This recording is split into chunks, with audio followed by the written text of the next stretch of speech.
What's going on, guys? Welcome back to a brand new video, and today we are back with what will their stats be. And today we are doing one of the pound for pound best, Terence Crawford at 38-0 with 29 KOs, the current WBO welterweight king, as well as I believe WBC, WBA, IBO or IBF and WBO. I think that's right.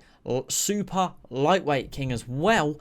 Crawford's one of the best, and also he's been very, very highly requested. And on my list next, we have got amongst, mix up, we've got Crawford, which I'm now going to do. Then we've got Roy Jones Jr., Fury, as in Tyson Fury, and then Shakur Stevenson, because those are quite highly requested, as well as Gabriel Rosado as well, which is one I really want to do. But I feel like not many people are going to know who he is. But yeah, so anyways, without further ado, guys, this is one that I'm really looking forward to. I believe this is one of our first welterweights. It is, because we've done Canelo, Wilder, Loma, and Ali. And now a welterweight finally with Crawford. So yeah, I could see him being quite highly rated. Before we get into it, I'm probably going to guess he'll be about a 90, 91, 92, to be honest. That's just off the top of my head. But let's get into the screens and the many stats that this video takes. So we all know this screen from the previous gameplay that we saw of the Boxer Creator stats. We've got vitality, stamina, speed, defense, strength, and heart. You guys know this if you've seen them before. And then at the top, we've got a general overall of obviously all 6 stats, and then a total overall of the far right.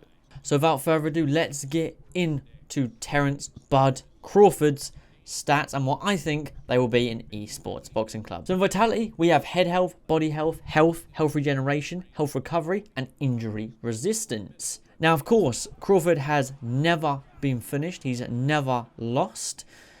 Have we seen him hurt? I mean, how well can fighters hide it sometimes? That's often the key. These fighters are always the toughest ones to do. Next time, guys, I've got to pick someone who's had losses or something, or has been dropped constantly, because these are always so difficult for fighters that are seemingly unbeatable. Like Canelo, just fighters that are, these are the hardest ones to do, because these fighters don't lose, and it's so hard to get their stats, because like it's so much easier to do these specific stats if they've been knocked out, and Crawford obviously hasn't.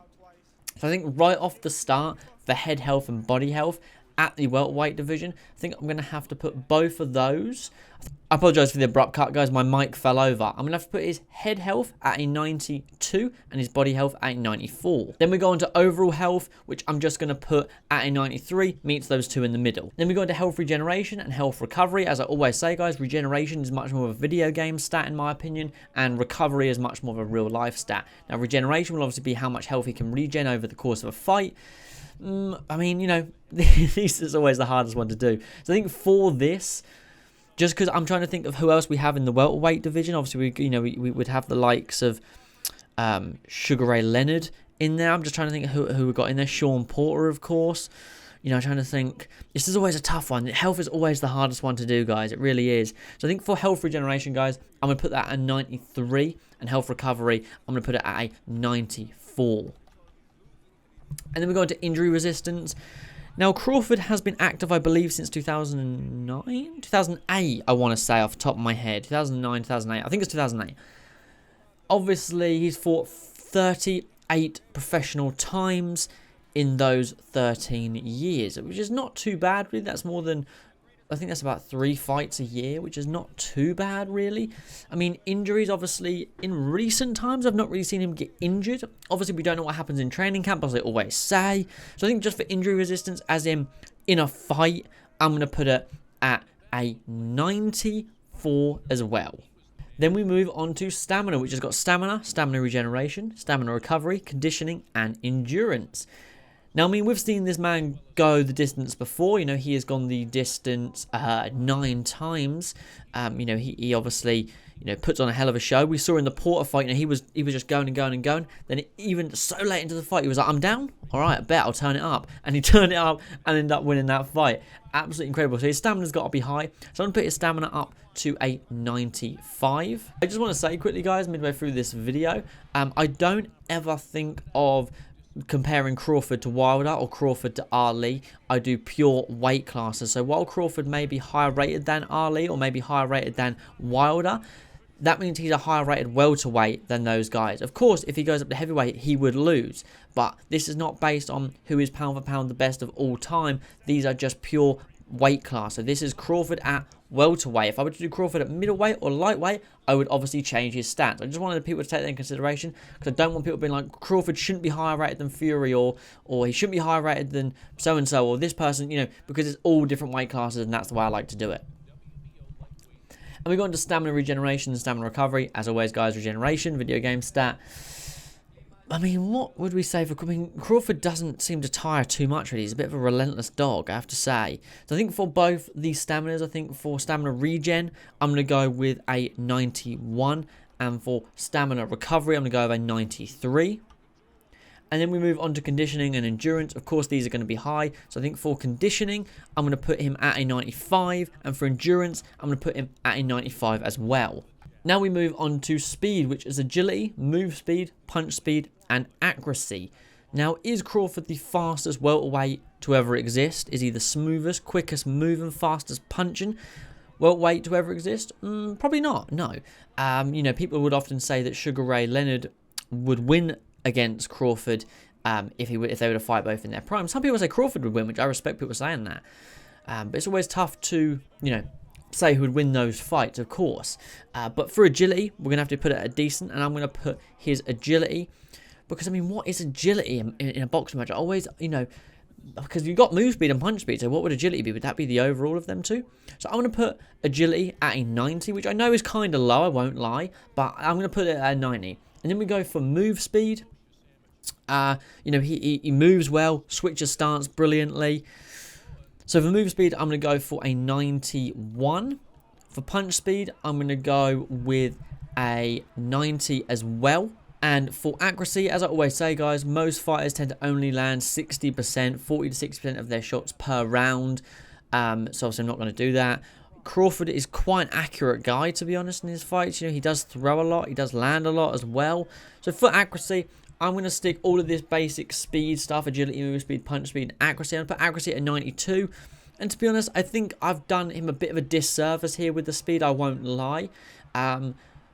But, you know, I tend to like to do these to get people to disagree with me and give me their opinions, because then I can agree with people. And I generally like seeing people, because if people just agree with me, people don't tend to comment. People disagree, they tend to comment. And it's more interesting when people comment and we get to talk about it. And, you know, people tend to say to me, you should watch this fight and maybe you'll see how fast Crawford really is. So, you know, let me know if you disagree with that speed, because I think I've done a bit of a disservice, if I'm honest. But I'm going to keep it where it is. And then we move on to defense, which is one of the biggest ones, actually, other than strength, which is chin resistance, body resistance, cut resistance, bruise resistance, and blocking.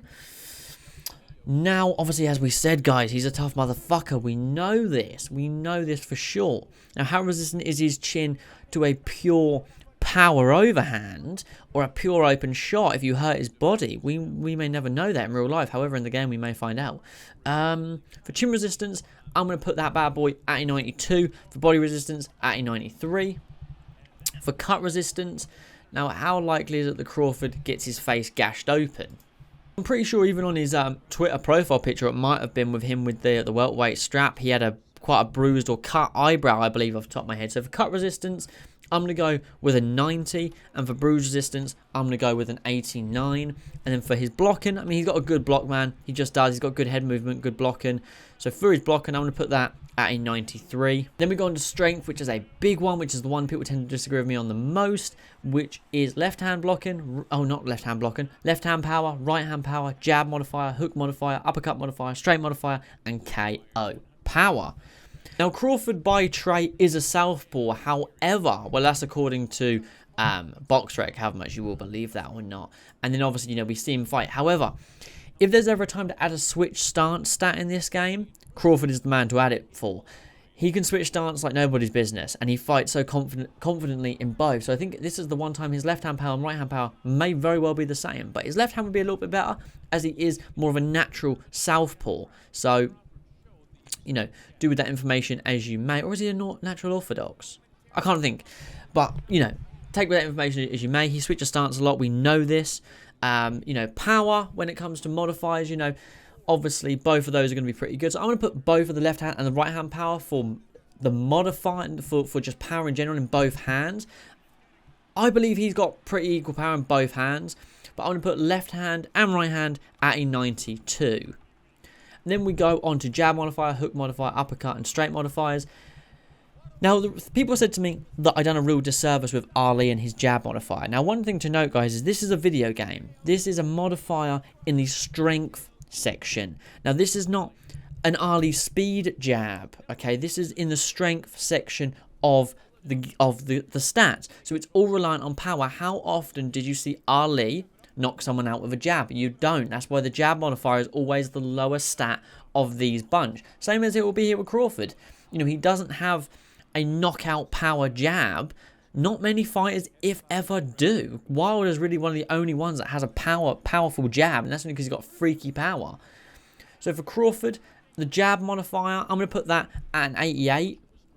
For his hook modifier, however, we know this, 29 knockouts in 38 professional fights. That's pretty good. His hook modifier, I'm going to put that at a 92. His uppercut modifier, I'm going to put that, I mean, hook and uppercuts, it depends really what people like to throw more. Both pretty powerful. I'm going to put his uppercut modifier at a 93 and his straight modifier at a 90. And then his KO power, obviously, you know, he's got what, give or take, like what, 70%, 75%, something like that. Well, no, quarter, 9. Yeah, so he's probably got about 78.5%, give or take, off the top of my head, knockout rate there. So he's got good KO power, we know this. I mean, a lot of the time he tends to just drop people, but then he has starched a few. You know, he has completely bodied people before. So for KO power, in all honesty, I'm going to put that at a 92. Then we go on to heart, which is the easiest one that I do, which is discipline, courage, and confidence. Now, he's disciplined, he's got courage, he's got confidence. For me, guys, as always, you should never be afraid to get in the ring with another man. You should always have the courage and the confidence to believe that you will win every time, and you should always be disciplined. I'm going to have to go 3.99s across the board. And I think that's pretty fair, to be honest, for heart. It always makes sense, and I always have a reason to do it. Not everyone I've given 99, 99, 99, but most fighters I have. Now, what I do here, guys, is I find the average of each of these: vitality, stamina, speed, defense, strength, and heart. And then I find the total overall of all of those numbers to get the overall that I have accidentally given him. Of course, I don't pre-plan these. I just do these on the go and see what we get. Alright, guys, after some pretty fun math, to be honest, because I am a nerd and I do enjoy it, we have got Terence Crawford's overall, and I have to say I'm quite surprised with this. He is one of the highest rated fighters that we have done, and I thought he'd be one of the lowest, but he's not. And we've got a vitality 93, at stamina we've got a 94, at speed we've got a 91, defense we've got a 91, strength we've got a 91, at heart we've got a 99, of course, which brings his total overall, after all of those numbers put together, the average of those numbers is a 93. It's actually 93.1, but it's 93. And yeah, man, he's one of the highest rated fighters we've done. I believe we got Ali a 92. I think Canelo was a 93. I think Wilder was a 90 or 91. I think Loma was a 90. Crawford's somehow been one of the highest rated. I thought he was going to be below most people. Like, out of the list that I've done, I thought he was going to be below Ali and Canelo. And this was when I thought I'd done him a disservice on the speed. Now, is Crawford just that good, or am I overrating him in some departments and underrating him in others? One thing to remember, guys, if maybe you think his stamina needs to go down, but his speed needs to go up, chances are it's going to average out to a 93. So if you agree with me the whole way through this, guys, you agree that Crawford's probably one of the best welterweights. I mean, of course he is, but he's going to be probably one of the highest rated fighters in the game, which I already said he would be, as well as, without a doubt, probably the top welterweight in the game.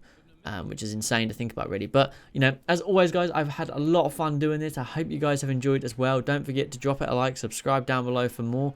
And, yeah, let me know who you guys want to see next. Like I said, at the minute on my list is Roy Jones Jr., Tyson Fury, Shakur Stevenson, Gabriel Rosado. And then, obviously, I would like to do another legend like Sugar Ray Leonard. But, obviously, you guys, I don't know what you want to see. But thank you, as always, for watching. And I'll catch you guys in the next one. Peace.